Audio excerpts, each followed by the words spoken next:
Episode 2 सच्चाई। रात के 2:30 बज रहे थे। करण आकाश के साथ अपने घर की तरफ जा रहा था। अभी उसने मनदीप से बात की ही थी कि उसका फोन दोबारा से बज उठा।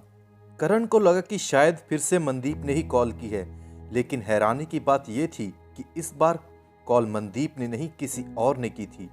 कॉल किसी अनजान नंबर से आई हुई थी। करण ने जैसे ही फोन उठाया, उधर से एक अनजान शख्स बोलता है कि वो उसका पिता है। करण उसे समझाता है कि अंकल, शायद आपको कोई गलतफहमी हुई है, मैं आपका बेटा नहीं हूँ। लेकिन वो शख्स करण को कुछ ऐसा कहता है कि जिसे सुनकर करण चौंक जाता है। क्या क्या कहा तुमने? मेरे पिता? देखिए, मैं अपने पिता को अच्छी तरह से जानता हूँ। वो अभी घर पर टल्ली होकर पड़े होंगे, तो आप ऐसा मजाक मेरे साथ बिल्कुल मत कीजिए। और वैसे आप हो कौन और आपको ये नंबर कहाँ से मिला? करण को उस शख्स की सभी बातें मजाक लगे भी क्यों ना, क्योंकि वो अपने पिता को अच्छी तरह से जानता है। करण के पिता उसे कभी भी इतनी रात को कॉल नहीं करेंगे। जैसे ही करण ने अपनी बात खत्म की, उस तरफ से दोबारा वही आदमी बोला, देखो बेटा, मैं जानता हूँ जो तुम कहना चाहते हो, लेकिन एक बार तुम मेरी बात तो सुनो। वो शख्स करण को कुछ समझाना चाहता था, लेकिन इससे पहले कि वो शख्स कुछ और बोल पाता, करण ने फोन काट दिया। आकाश ने करण से पूछा, कौन था भाई? पता नहीं कौन था, खुद को मेरा पिता बोल रहा था। तेरे को तो पता है मेरे पिता कैसे हैं। वो इतनी रात को मुझे कभी कॉल नहीं करेंगे। हाँ चल छोड़, चलते हैं यार, काफी देर हो गई है। आज जो हुआ उसके बाद तो मेरा कुछ भी करने को मन नहीं कर रहा। चल जल्दी से घर पहुंचते हैं। करण का घर होटल से थोड़ी ही दूर था, लगभग 1 किलोमीटर दूर। अब तक वो आधे रास्ते बीच में पहुंच चुके थे, लेकिन अचानक से करण का फोन फिर से बजा। करण ने जेब से फोन निकाला और देखा कि फिर से वही अननोन नंबर से कॉल आया है। करण ने इरिटेट होते हुए आकाश से कहा, यार पता नहीं ये इंसान कौन है, आधी रात को हमें परेशान कर रहा है। आकाश ने कहा, अरे यार तू चिंता मत कर, चल फोन उठा ले, हम भी तो देखें ये क्या मजाक करता है हमारे साथ। करण ने आकाश की तरफ देखा और फिर फोन उठा लिया। फोन के दूसरी तरफ से फिर से वही शख्स अपनी भारी सी आवाज में बोला, बेटा तुम मेरी बात तो सुन लो एक बार। करण ने फिर से इरिटेट होते हुए कहा, जी बोलिए। मेरा नाम अनुराग सिंह चौहान है। देखो बेटा, मैं मजाक नहीं कर रहा कि तुम मेरे बेटे हो। बात थोड़ी उलझी हुई सी है, लेकिन मुझे यकीन है कि तुम इसे समझ जाओगे। करण कुछ कहने ही वाला था कि आकाश ने उसे रोक लिया और उसने उसके कान में कहा, थोड़ी देर सुनने दो, क्या कहना चाहते हैं वो? बेटा, मैं जो तुमसे बात करना चाहता हूँ वो हम फ़ोन पर नहीं कर सकते, इसलिए मैं तुमसे एक विनती चाहता हूँ। मैं चाहता हूँ कि तुम मुझे मिलने के लिए होटल ब्लू मून स्टार आओ। मैं अपनी सभी बातें तुम्हें वहाँ पर समझा दूंगा। आकाश एकदम से बोला, क्या? Blue moon star hotel? Akash ने ये बात इतनी हैरानी से कही थी कि इसे सुनकर करण भी उसकी तरफ देखने लगा। करण ने आकाश से पूछा, तुम इतना चौंक क्यों रहे हो? क्या तुम्हें पता नहीं क्या यार, होटल ब्लू मून स्टार हमारे इस शहर का सबसे बड़ा होटल है ब्रो, और ये इंसान हमें वहां पर आने के लिए बोल रहा है। आकाश अनुराग की बात सुनकर बड़ा ही एक्साइटेड हो गया और करण अभी भी आकाश की तरफ देख रहा है। आकाश ने करण से कहा, भाई चलना यार, एक बार हम उस आदमी से मिल लेते हैं, क्या ही हो जाएगा। दरअसल आकाश उस होटल में जाने के लिए एक्साइटेड हो रहा था और आकाश करण को मनाने की कोशिश कर रहा था कि वो उस इंसान से मिलने के लिए जरूर चले। करण ने आकाश की तरफ देखा और थोड़ी देर सोचने के बाद अनुराग से फोन पर बोला, ठीक है, मैं आपसे मिलने के लिए तैयार हूँ, बताइए कब आना है वहाँ। करण आकाश को इतना एक्साइटेड देखकर मना नहीं कर पाया। करण ने एक्साइटेड हो रहे आकाश की तरफ देखा और मन में सोचा कि जिंदगी हमारे साथ और कितना ही बुरा कर सकती है। फोन के दूसरी तरफ से अनुराग बोला, अच्छी बात है, तो ठीक है फिर कल सुबह 8 बजे का टाइम कैसा रहेगा? करण ने कहा, ठीक है, कल सुबह 8 बजे मैं पहुंच जाऊंगा। उसके बाद करण ने फ़ोन काट दिया और अपने मन में सोचने लगा, आखिर ये शख्स कौन है और ये मुझसे क्या बात करना चाहता है। करण ने ये सोचते हुए लंबी सांस ली और फिर आकाश के कंधे के ऊपर अपना हाथ रखते हुए बोला, चल भाई घर चलते हैं, बहुत ज़्यादा लेट हो गए हम। आकाश ने भी करण के कंधे पर हाथ रखा और बोला, चलो चलते हैं। फिर दोनों मस्ती करते हुए अपने घर की तरफ चले गए। जैसे ही वो दोनों घर पहुंचे तो उन्होंने किसी को भी जगाना वाजिब नहीं समझा और वो दोनों चुपचाप जाकर अपने कमरे में सो गए। थोड़ी ही देर बाद सुबह हो गई। आकाश अपने बिस्तर से उठता हुआ करण के पास आया और उसे उठाने लगा। करण अपनी आंखें मलता हुआ उठा और आकाश से बोला, क्या यार, इतनी जल्दी सुबह हो गई। मेरा तो शरीर दर्द के मारे फटा जा रहा है। आकाश करण को झंझोरते हुए बोला, भाई ज़्यादा नाटक मत कर और उठ। तुझे याद नहीं, हमने उस आदमी से मिलने जाना है। करण ने आकाश की तरफ देखा और बोला, ओ यार, सच में मैं तो भूल ही गया था। चल चलते हैं, और हाँ, याद रखना मॉम के सामने मत जाना। अगर उन्होंने हमें ऐसे देख लिया तो वो बहुत ज़्यादा सवाल करेंगी हमसे। वो दोनों तैयार हुए और धीरे धीरे घर से बाहर निकल गए। करण इस बात से थोड़ा हैरान और खुश भी था कि मनदीप ने मॉम को इसके बारे में कुछ भी नहीं बताया था। करण ने सोचा, खैर चलो, अच्छा ही हुआ। चल भाई आकाश, चलते हैं। घर से थोड़ी ही दूर जाकर उन दोनों ने एक बस पकड़ी और सीधा शहर की तरफ जाने लगे। रास्ते में आकाश और करण बातें कर रहे थे। करण ने आकाश से कहा, यार मुझे समझ नहीं आता कि वो इंसान मुझसे मिलने के लिए इतना डेस्परेट क्यों है। तू और मैं ये अच्छी तरह से जानते हैं कि ये सब सच नहीं हो सकता। आकाश करण की तरफ देखते हुए बोला, हाँ भाई ये बात तो सच है, लेकिन यार ब्लू मून स्टार होटल, यार वो इस शहर का सबसे बड़ा होटल है। लोग उसमें जाने के लिए तरसते हैं मेरे भाई, और हमें आज वहां पर जाने का मौका मिल रहा है। चाहे बात कोई भी हो, हम वहां पर जाने का मौका नहीं खो सकते। आकाश उस जगह जाने के लिए बड़ा ही एक्साइटेड हो रहा था, लेकिन वहीं करण ये बात सोचकर परेशान था कि आखिर वो इंसान मुझसे चाहता क्या है। थोड़ी ही देर बाद बस ने उनको शहर के बड़े बस स्टॉप पर उतार दिया। उन्होंने वहां से एक टैक्सी ली और ब्लू मून स्टार होटल की तरफ निकल लिए। बस स्टॉप से ब्लू मून स्टार का रास्ता 10 मिनट की दूरी पर था।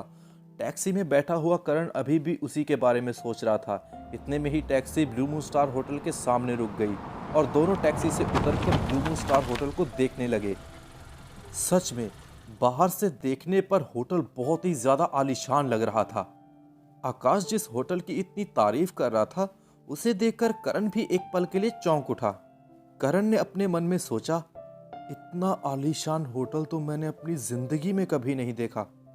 आकाश ने करण के कंधे पर हाथ रखा और बोला, भाई तुझे नहीं लगता कि हमें यहाँ पर जॉब के लिए ट्राई करना चाहिए? करण ने हंसते हुए आकाश की तरफ देखा और बोला, नौकरी, वो भी यहाँ पर? तेरा दिमाग खराब है क्या?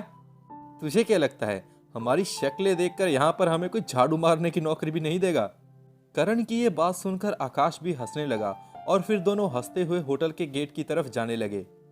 जैसे ही वो दोनों होटल के गेट के पास पहुंचे तो वहां के सिक्योरिटी गार्ड्स ने उन्हें रोका और पूछा, कौन हो भाई, कहाँ जाना है तुमको?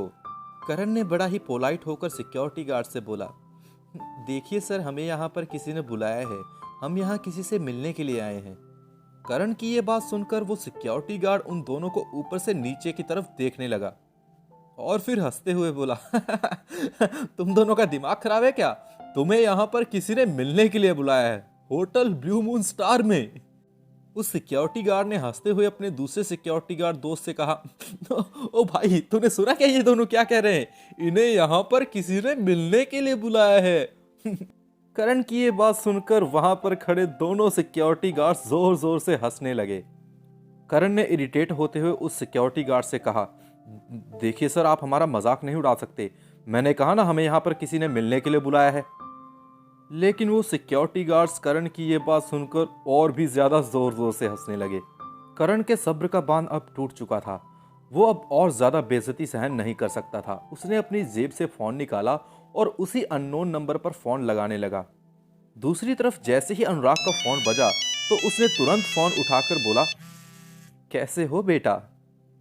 करण ने थोड़ा इरिटेट होते हुए कहा, ठीक है, मैं यहाँ पर आ गया हूँ, होटल ब्लू मून स्टार, लेकिन यहाँ के सिक्योरिटी गार्ड्स मुझे यहाँ अंदर आने ही नहीं दे रहे।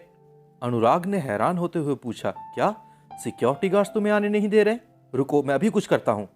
ऐसा कहकर अनुराग ने कॉल काट दिया। अनुराग के कॉल काटने के 5 मिनट बाद ही वहां भागते भागते एक इंसान आया। वो इंसान देखने में बड़ा ही गुड लुकिंग था और उसने एक बिजनेस सूट पहन रखा था। वो इंसान भागता हुआ सीधा करण के पास आकर बोला, सर मुझे माफ कर दीजिए, इन सिक्योरिटी गार्ड्स ने जो भी आपसे कहा उसके लिए मैं माफी मांगता हूँ। वो इंसान बड़ा ही घबराया हुआ करण से ये बातें बोल रहा था। करण उस इंसान की ये बातें सुनकर चौंक गया। उस इंसान ने अपनी बात खत्म की और सिक्योरिटी गार्ड्स के हेड की तरफ जाने लगा। जैसे ही वो सिक्योरिटी हेड के पास गया तो उसने एक जोर का थप्पड़ हेड की गाल पे दे मारा। ये देखकर करण और आकाश के साथ वो दोनों सिक्योरिटी गार्ड भी हैरान हो गए। उस गार्ड ने हैरान होते हुए उस इंसान से पूछा, मैनेजर साहब, मेरी क्या गलती है, आपने मुझे क्यों मारा? हाँ, ये इंसान इस होटल का मैनेजर था, शशिकांत वर्मा। शशिकांत ने उस सिक्योरिटी हेड से कहा, चुप, बिल्कुल चुप, एक लफ्ज मत निकालना अपनी जुबान से। तुम्हारी हिम्मत कैसे हुई सर से बदतमीजी करने की? अब तक करण को पता चल गया था कि वो शख्स इस होटल का मैनेजर है। करण उन दोनों के बीच में आया, फिर मैनेजर से बोला, अरे सर शांत हो जाइए, ऐसी कोई बात नहीं है, ये तो बस अपनी ड्यूटी निभा रहे थे। हालांकि इन्होंने थोड़ी बदतमीजी की, लेकिन चलिए छोड़िए, जाने दीजिए, मैं इनको माफ करता हूँ। वैसे भी मैं थोड़ा जल्दी में हूँ, मुझे यहाँ किसी से मिलना है। मैनेजर ने करण की बात सुनते हुए उसकी तरफ देखा और बोला, हाँ जी सर, मैं जानता हूँ, उन्होंने ही मुझे आपको लेने के लिए यहाँ पर भेजा है। शशिकांत की ये बात सुनकर करण हैरान रह गया और उसने मन में सोचा, यार आखिर ये अनुराग है कौन, जो इतने बड़े होटल के मैनेजर को बाहर मुझे यहाँ से अंदर ले जाने के लिए बोल सकता है। करण अभी सोच ही रहा था कि तभी शशिकांत बोला, सर चलिए, अनुराग सर आपका वेट कर रहे हैं। करण ने शशिकांत की बात सुनकर आकाश की तरफ देखा और बोला, चल भाई चलते हैं। फिर तीनों साथ में होटल के अंदर चले गए। जैसे ही वो होटल के अंदर पहुंचे तो चारों तरफ की चकाचौंध देखकर वो हैरान रह गए। उन दोनों ने इतनी सुंदर जगह आज से पहले कभी नहीं देखी थी। सामने एक बड़ा सा ड्रैगन का स्टैचू था। आकाश उस स्टैचू के पास जाकर सेल्फीज लेने लगा।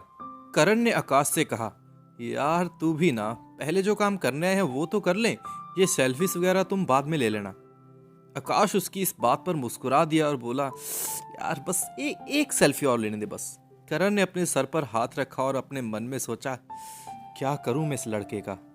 तभी शशिकांत ने करण से कहा, सर चलिए, सर हमारा वेट कर रहे हैं। करण ने शशिकांत से कहा, हाँ जी ठीक है। इतना कहते ही करण आकाश को लेकर शशिकांत के पीछे पीछे चलने लगा। तीनों लिफ्ट से 20वें फ्लोर पर चले गए। थोड़ी ही देर बाद वो तीनों एक कमरे के बाहर रुके। शशिकांत ने करण को कहा, सर यही है आपका मीटिंग रूम, अनुराग सर आपका अंदर ही इंतजार कर रहे हैं, मैं चलता हूँ। इतना कहते ही शशिकांत वहां से चला गया। शशिकांत के जाते ही करण और आकाश एक दूसरे की तरफ देखने लगे। करण सोचने लगा कि हमें अंदर जाना चाहिए या नहीं। आकाश ने करण से कहा, यार इतना सोचने वाली क्या बात है, चल अंदर चलते हैं, जो होगा देखा जाएगा। करण ने हाँ में अपना सिर हिलाया और दोनों अंदर चले गए। जैसे ही वो दोनों कमरे के अंदर गए, उन्होंने सामने ही सोफे पर बैठे हुए दो इंसानों को देखा। करण ने हैरानी से आकाश की तरफ देखा और खुसफुसाते हुए बोला, यार मुझे कुछ गड़बड़ लग रही है। वैसे तो आकाश भी घबराया हुआ था, लेकिन उसने करण को दिलासा देते हुए कहा, भाई तू चिंता क्यों कर रहा है, मैं भी हूं ना तेरे साथ। फिर दोनों लड़के उन दोनों आदमियों के सामने जाकर खड़े हो गए। उन दोनों में से एक तो 25 से 30 साल का एक नौजवान लड़का था, जिसने एक स्टाइलिश सा बिजनेस सूट पहन रखा था, और दूसरा एक 50 से 60 साल का आदमी था। उसने भी एक स्टाइलिश सा फॉर्मल सूट पहन रखा था। जैसे ही करण और आकाश उन दोनों के सामने खड़े हुए तो वो दोनों भी खड़े हो गए। उस 40 से 50 साल के आदमी ने अपना इंट्रोडक्शन देते हुए कहा, हेलो, मैं हूं अनुराग सिंह चौहान और ये है मेरा सेक्रेटरी विशाल शर्मा। तुमसे मिलकर खुशी हुई करण। और अनुराग ने आकाश की तरफ देखते हुए कहा, ये शायद तुम्हारा दोस्त आकाश है ना? करण ने कहा, जी हाँ। आकाश हैरानी से करण की तरफ देखने लगा। उसे ये जानकर शौक लगा कि ये इंसान करण को ही नहीं बल्कि मुझे भी जानता है। अनुराग ने कहा, आओ बैठो, तुम्हें नहीं पता मैं इस दिन का कितनी बेसब्री से इंतजार कर रहा था और आखिरकार ये दिन आ ही गया। बताओ तुम दोनों नाश्ते में क्या लेना पसंद करोगे? करण ने अनुराग को टोकते हुए कहा, जी नहीं शुक्रिया, हम यहाँ पर खाने पीने के लिए नहीं आए हैं। आप हमसे जो बात करना चाहते थे वो कहिए। बताइए आप हमें कैसे जानते हैं और आप मुझे अपना बेटा क्यों कह रहे हैं? अनुराग ने हंसते हुए कहा, ठीक है बताता हूँ, चलो आओ यहाँ पर बैठो। करण और आकाश दोनों सोफे पर बैठ गए। अनुराग ने अपने सेक्रेटरी विशाल और आकाश से कहा, क्या तुम दोनों बाहर जाकर हमारा इंतजार कर सकते हो?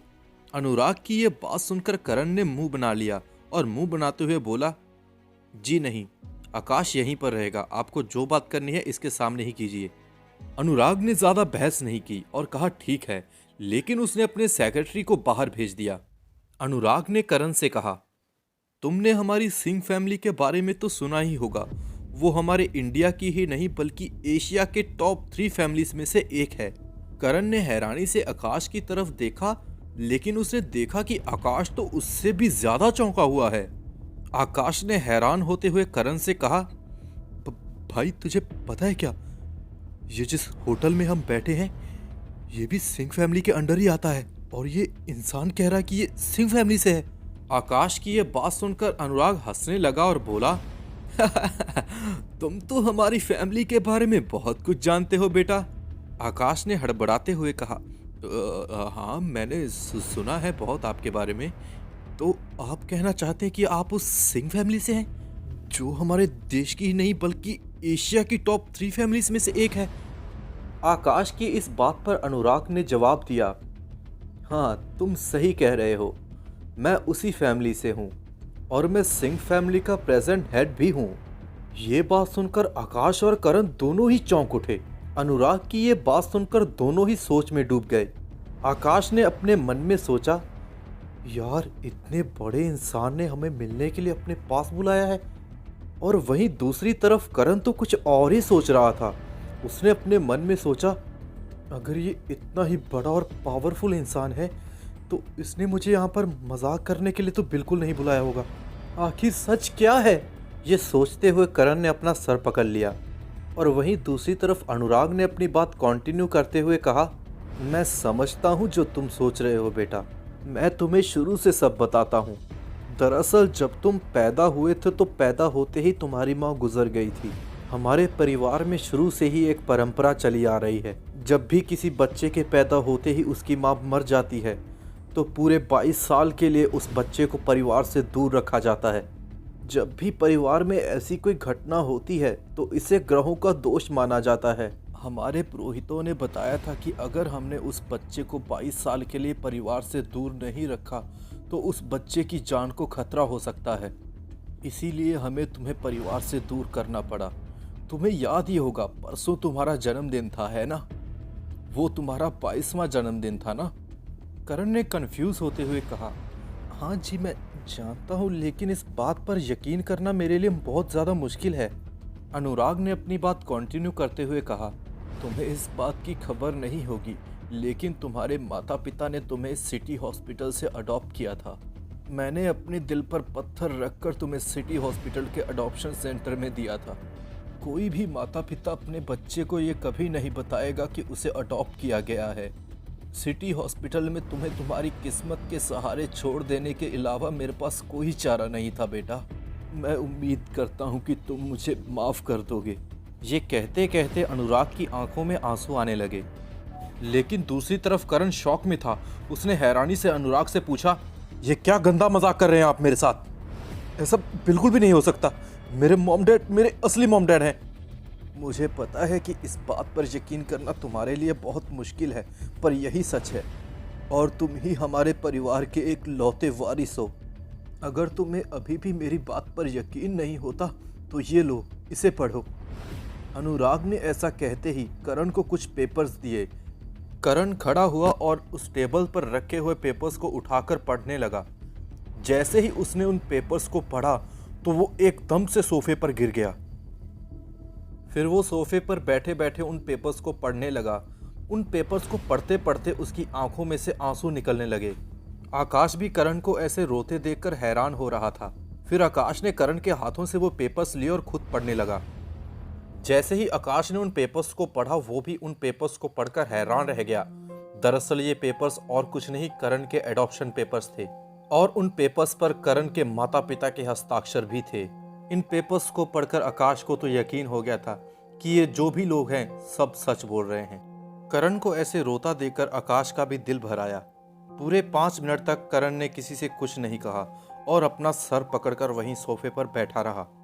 फिर उसने अपनी आंखें पोंछी और अनुराग से कहा, ठीक है, आपकी बात मैं समझ गया, लेकिन आप मुझसे क्या चाहते हैं? करण की बात का जवाब देते हुए अनुराग ने कहा, ये बात तो जाहिर है बेटा कि मेरे बाद तुम्हें इस फैमिली का हेड बनना होगा और जो दोष तुम्हारे जीवन पर चल रहा था वो भी तुम्हारे 22 साल के होने पर ख़त्म हो गया है और इसीलिए मैं तुम्हें यहाँ हमारे परिवार में वापस लेने आया हूँ। वैसे तो करण को ये सवाल पूछने की ज़रूरत नहीं थी।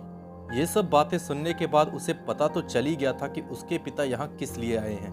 जाहिर है वो उसे फैमिली में वापस लेने के लिए आए हैं। आपको क्या लगता है, क्या करण अनुराग की बात मानकर फैमिली में वापस जाएगा?